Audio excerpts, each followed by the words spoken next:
ಯಾರಿಗೂ ಅನುಮಾನ ಬಾರದಂತೆ ಐಫೋನ್ ಕದ್ದ ಯುವತಿ ಕಳ್ಳತನದ ವಿಡಿಯೋ ವೈರಲ್. ಮೊಬೈಲ್ ಖರೀದಿಸಲು ಬಂದು ಗ್ರಾಹಕರಂತೆ ನಟಿಸಿ ಬಂದ ಯುವತಿ ಅಂಗಡಿಯ ಸಿಬ್ಬಂದಿಯ ಗಮನವನ್ನ ಬೇರೆಡೆಗೆ ಸೆಳೆಯುವ ಮೂಲಕ ದುಬಾರಿ ಐಫೋನ್ ಅನ್ನ ತನ್ನ ಬ್ಯಾಗಿನಲ್ಲಿ ಹಾಕಿಕೊಂಡು ಅಲ್ಲಿಂದ ಹೊರಟು ಹೋದ್ಲು. ಇದಾದ ಸ್ವಲ್ಪ ಸಮಯದ ನಂತರ ಫೋನ್ ಮಾಲೀಕರು ಫೋನ್ ಕಾಣುತ್ತಿಲ್ಲ ಎಂದು ಪರದಾಡಲು ತೊಡಗಿದ್ರು. ನಂತರ ಕಾಣೆಯಾಗಿರುವ ಫೋನಿನಿಂದ ಆತಂಕಕ್ಕೊಳಗಾದ್ರು.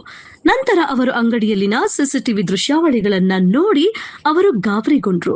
ಯುವತಿಯೊಬ್ಬಳು ಅತ್ಯಂತ ಕುತಂತ್ರದಿಂದ ದುಬಾರಿ ಐಫೋನ್ ಅನ್ನ ಕದ್ದಿರುವುದು ಸಿಸಿಟಿವಿಯಲ್ಲಿ ಬಯಲಾಗಿದೆ.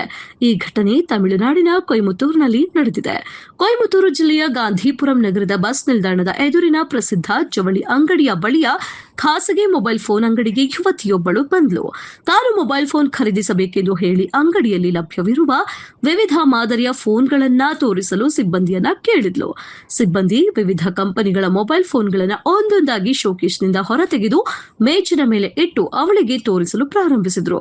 ಆಗ ಆ ಯುವತಿ ಫೋನ್ಗಳನ್ನ ಪರೀಕ್ಷಿಸುವಂತೆ ನಟಿಸುತ್ತಾ ಸಿಬ್ಬಂದಿಗೆ ಇನ್ನೊಂದು ಮಾಡೆಲ್ ತೋರಿಸಲು ಕೇಳಿದ್ಲು. ಆಗ ಆತ ಮತ್ತೊಂದು ಫೋನ್ ಪಡೆಯಲು ಹಿಂತಿರುಗಿದಾಗ ಆಕೆ ಐಫೋನ್ 13 ತನ್ನ ಬ್ಯಾಗ್ನಲ್ಲಿ ಇಟ್ಟುಕೊಂಡ್ಲು. ನಂತರ ಮತ್ತೆ ಬರುತ್ತೇನೆಂದು ಹೇಳಿ ಸಹಜವಾಗಿಯೇ ಅಂಗಡಿಯಿಂದ ಹೊರಗೆ ಹೋದ್ಲು. ಇದೀಗ ಸಿಸಿಟಿವಿ ಆಧಾರದ ಮೇಲೆ ಆಕೆಯನ್ನು ಪೊಲೀಸರು ವಶಕ್ಕೆ ಪಡೆದಿದ್ದಾರೆ.